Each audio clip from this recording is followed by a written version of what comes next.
There are thousands of new homes being built across the country, like this one here in St Albans.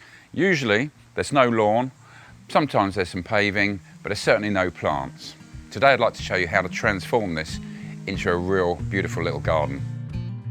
Garden Roll wants to help you to plant the perfect border.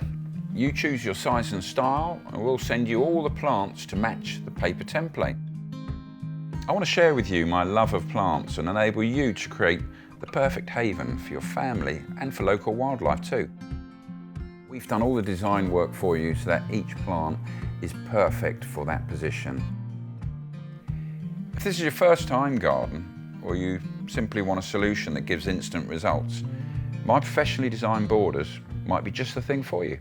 So it's taken us just one day to transform this very boring new home garden into what I think looks a really respectable, fairly low maintenance, beautiful garden. First job we did was move the shed to the far corner.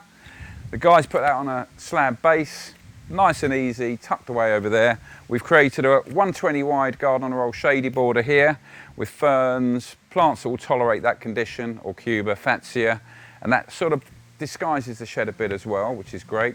Here we've got a little 40 centimetre sensory border, rosemary, lavender, grasses, scented dianthus, which will be nice by the patio.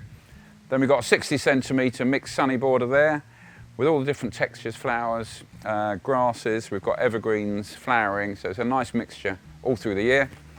And right at the back, we've got a 90 centimetre shady border as well, which has all the old favourites in there. The lovely cornus, which is lovely in the winter. We've got ferns, we've got heucheras, euonymus, all the really nice, solid, easy to grow shady plants. All the owner's got to do now is water that every day, keep the lawn nice. There's new soil under there. That's going to be great. Needs watering once every day. Don't walk on it for about 3 to 4 weeks.